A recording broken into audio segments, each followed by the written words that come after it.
Hi everyone! I want to talk to you today about delegating. Delegating is one of the main challenges that I see my clients kind of battling with. I used to battle with that as well. And I really want to talk to you about why you should delegate more. All right, so there are concerns that if you are delegating, it means that you are kind of lazy to do your work. Or if you're delegating, that you might be perceived as if you don't know how to do a certain work. Or that maybe if you delegate, people aren't capable of doing the work to certain standards. Or that you might lose control over work, or that you might not be involved enough, right? So there are different concerns when it comes to delegating, and that is why many people, instead of delegating, they take on so much work that they feel drained, they feel tired, they feel to maybe even burn out, right? They're so overly stressed because instead of sharing work with others, what they're doing is they're taking more and more work to themselves. Okay, so when I was talking with one of my clients the other day, we were talking about exactly that thing about delegating, right?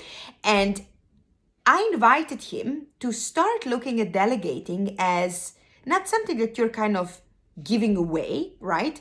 But you're sharing responsibility. I love the idea that delegation means sharing responsibility, right? So some of the things that I noted down that we came up with during our session is that by delegating or by sharing responsibility, you're showing that you have trust in others, right? You show that you believe in them. You show that you know that they're capable of, and that you are believing that they're going to provide the quality or results that you expect them to, right? You are also helping people to learn more, to become more competent, to boost their confidence.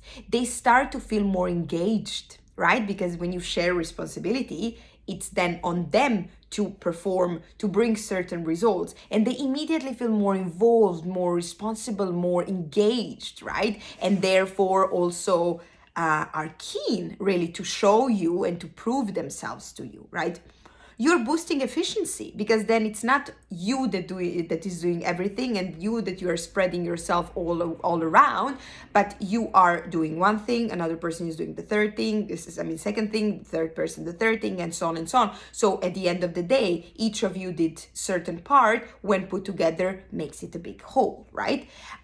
You're protecting yourself, you're protecting your energy, you're protecting your time, right? Because as you go higher in the ladder, as you're getting promoted, as you're getting more responsibilities and so on, you don't necessarily can and have to be hands-on with everything, right? You need to focus on those tasks and responsibilities that you need to focus on. And those responsibilities and tasks that you used to have in the past are something now you need to be able to share with somebody else, right? To allow others to have their momentum, to keep growing, to keep developing, and so on, right?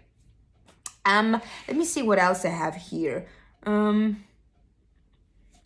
So kind of a small strategy that we came up with that you can also implement, especially if you find it challenging, to delegate, is to think about the tasks that you currently have. Think about the tasks that you really need to be hands-on, and think about the tasks that you don't need to be hands-on, okay? And I really invite you to be honest with yourself here, to really think about, do I specifically need to do that, or is that someone who can do that task, okay? So think about the person, identify the person who can do that tasks instead of you, have a meeting with that person, ensure them that you're there for them, that you are there to support them, etc. However, it's their responsibility to follow up on the tasks that you have agreed upon, right?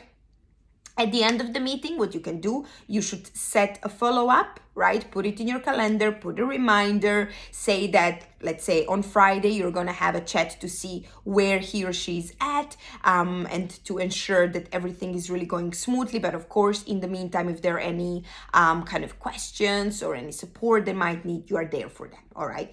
And let it be, right? Believe the process, believe the people around you, and know that you, again, don't need to be involved hands-on with every single thing that's going on. This is just not sustainable if you think about it long term, right? You need to protect yourself. You're the most precious you have. Remember that, okay?